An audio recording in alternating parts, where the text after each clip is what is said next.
నమస్తే, మీ పేరు? నా పేరు జగదీష్ అండి. ఏం చేస్తున్నారు? అమెజాన్లో వర్క్ చేస్తాను.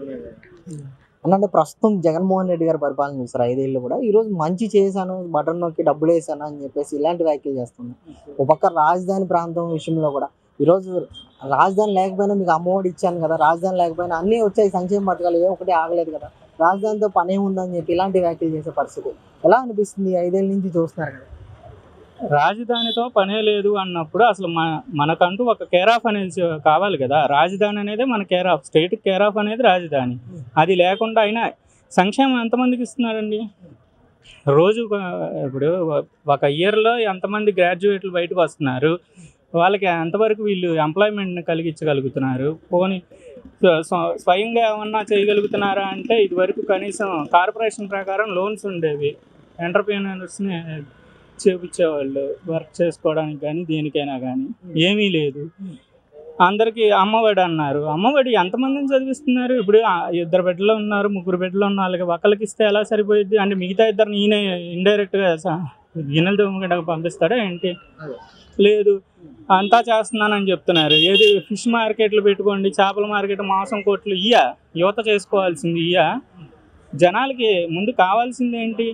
ఉండడానికి ఇల్లు, తినడానికి తిండి ఇవ్వడానికి. ఇప్పుడు ఖర్చు పెట్టిన దాంట్లో 3 వంతులు నువ్వే, ఉప్పు పప్పు రేషన్ అంతా అక్కడే వేస్ట్ అయిపోతుంది. ఒక మనిషి బయటికి వెళ్తే ఎంత సంపాదిస్తున్నాడు? ఒక 1000 రూపాయలు సంపాదిస్తుంటే ఒక ఈ కుటుంబం గడవడానికి రోజుకి 700 అయిపోతుంది. ఇంకా అందులో వాళ్ళు ఏం బతుకుతారు? వాళ్ళ ఫ్యూచర్ ఏంటి? పిల్లలకి ఎలాగా? ఏమీ లేదు. అంటే ఈరోజు అధికార పార్టీలో ఉన్న ఎమ్మెల్యే ఆళ్ల రామకృష్ణారెడ్డి గారు కూడా చాలా ఆరోపణలు చేస్తారు. మనది తీర ప్రాంతం, వ్యవసాయ ప్రాంతం, ఇక్కడ వ్యవసాయానికి సంబంధించిన విధంగానే అభివృద్ధి చేసుకోవాలి తప్ప ఐటీ కంపెనీలు ఇంకేవి రావు అని చెప్పి ఇలాంటి వ్యాఖ్యలు చేస్తున్నారు. ఆయన ఎలా అనిపిస్తుంది? వ్యవసాయం చేయడానికి ముందు రైతులు ఎంతమంది ఉన్నారు? సిటీలో ఉన్నవాళ్ళు ఇప్పుడు ఆల్రెడీ కృష్ణా జిల్లా హెడ్ క్వార్టర్స్ అనుకుందాము. ఇటు ఈస్ట్ గోదావరి, వెస్ట్ గోదావరి, వైజాగ్ ఇటు సైడ్ నుంచి వచ్చేసి ఒకప్పుడు ఇది ఆంధ్ర, విజయవాడ అనేది మన ఉమ్మడి తెలుగు రాష్ట్రాలకి ఫైనాన్స్ క్యాపిటల్ విజయవాడ అనేది. అలాంటిది సరే విడిపోయాక ఇక్కడ అందరూ వ్యవసాయం చేయలేకను అక్కడేమీ లేదు, మనకి సాగునీరుకి పెద్దగా ప్రాజెక్టులు లేవనేసి ఇక్కడ ఏదో ఒకటి అభివృద్ధి అనేది ఉంటుంది అనేసి ఇక్కడికి వచ్చారు. ఇక్కడ కొత్తగా వీళ్ళు వ్యవసాయం చేయడానికి ఎన్ని వేల ఎకరాలు ఉంది, ఎన్ని లక్షల మంది రైతులు ఉన్నారు చేయడానికి. ఆయన మాట్లాడతాడు అర్థం లేకుండా, బెంగళూరు నుంచి, చెన్నై నుంచి వైజాగ్ సెంటర్ అని చెప్తున్నాడు. మరి ఎలా కొలుస్తారో, ఎటు నుంచి రూట్లు వేస్తారో ఆయనే చెప్పాలి. మొన్న ఒకళ్ళు అడిగితే చెప్తున్నాడు, మనకి ఇక్కడ ట్రాన్స్పోర్టేషన్ ఇబ్బంది అమ్మా, వైజాగే కరెక్ట్, మీకు రెండింటికి మధ్యలో ఉంటుంది అన్నట్టు మాట్లాడాడు. అలా ఉంటుంది మన పెత్తన ప్రయోజకత్వం. అంటే ఈరోజు చూస్తున్నారు కదన్న, పెన్షన్ ఇష్యూ కూడా నడుస్తుంది. వాలంటీర్లు లేకపోవడం వల్ల, చంద్రబాబు నాయుడు అడ్డుకోవడం వల్ల, పవన్ కళ్యాణ్ వీళ్ళందరూ కలిసి అడ్డుకున్నారు. ఈరోజు అవాతాతలు నోట్లో మట్టి కొట్టారని చెప్పి ఇలాంటి ఆరోపణలు చేస్తున్నారు కదా. జగన్మోహన్ రెడ్డి పెన్షన్లు ఇంటికి తీసుకెళ్ళి ఇచ్చేది, ఒక నెల వాళ్ళు తీసుకోకపోతే 2వ నెల లేనట్టే. వాళ్ళకి 2 నెలలు కలిపి ఇస్తాను అనే మాట లేదు. అదే టీడీపీ గవర్నమెంట్లో 2-3 నెలలు బయట ఊర్లకి వెళ్ళినా పాపం వృద్ధాప్యంలో ఉంటారు, పెద్ద కొడుకుల దగ్గరకో కూతుళ్ళ దగ్గరకో వెళ్తూ ఉంటారు. వాళ్ళ పని వాళ్ళు చేసుకోలేక 3 నెలలకు ఒకసారి వెళ్ళి సచివాలయంలో తీసుకునేవాళ్ళు. ఇప్పుడు ఇస్తున్నారు, ఈ 2 నెలలకేగా. సరే, అసలు నీ దగ్గర డబ్బులు ఉన్నాయంటే ఇప్పుడు 2 రోజులు గడిచిపోయింది, ఖజానాలో డబ్బులు లేకుండా చేసి ఎవరు ఇవ్వట్లేదు? చంద్రబాబు నాయుడు గారు ఇవ్వాలా, లేకపోతే జనసేన నుంచి పవన్ కళ్యాణ్ గారు ఇవ్వాలా? ఇవ్వాల్సింది నువ్వు కనీసం సచివాలయంలో అమౌంట్ పెట్టుండుంటే ఓపిక ఉన్న వాళ్ళు వస్తారు, రాలేని వాళ్ళు ఒక 2 రోజులు తీసుకుంటారు.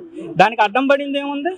ఖజానా నీ చేతిలో ఉంది, నువ్వు డబ్బులు రిలీజ్ చేయకుండా ఖజానా ఖాళీ చేసి పెట్టడం వల్ల ఇవన్నీ ఆడలేక మధ్యలో కూడా అని చెప్పడం.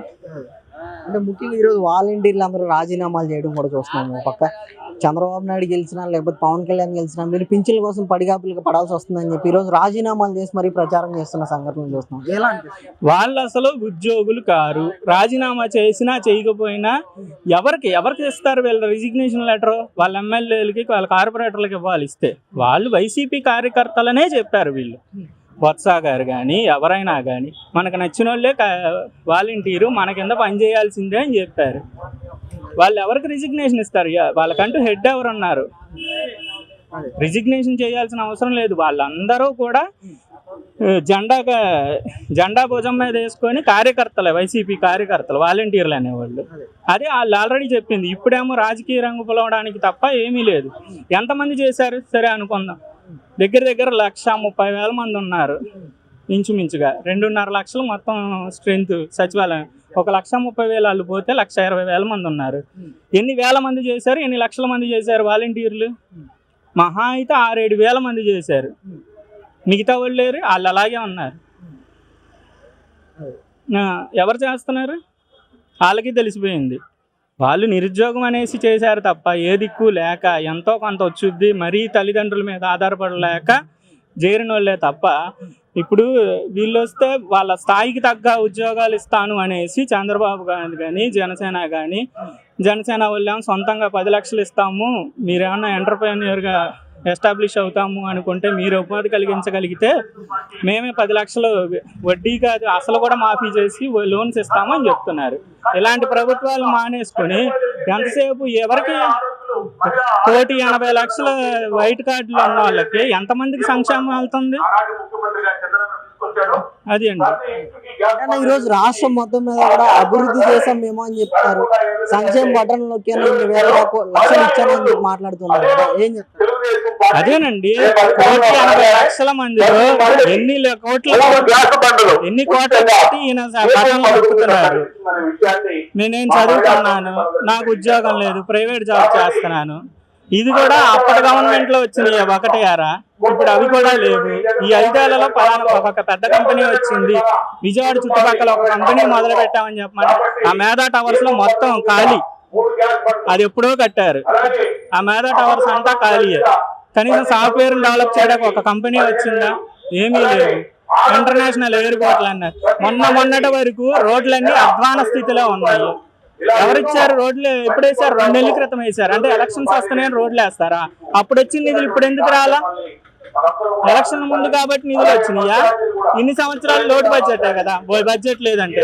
అయినా చంద్రబాబు గారు చేసినప్పుడు లోటు బడ్జెట్, కానీ ఇప్పుడు యాక్చువల్ గా చెప్పుకుంటే 2 లక్షల కోట్లు ఎంత సంక్షేమానికి ఖర్చు పెడుతున్నారు వీళ్ళు? మళ్ళీ అప్పులు ఎందుకు అవుతున్నాయి? అసలు బటన్లు నొక్కడానికి అప్పులు చేస్తున్నారు, మరి సంక్షేమం ఎక్కడికి వెళ్ళిపోయింది? పాత ప్రాజెక్ట్ 1,000 రూపాయలు దాటిన ప్రతి ఒక్కరికి ఆరోగ్యశ్రీలో ఫ్రీగానే చూస్తున్నారా?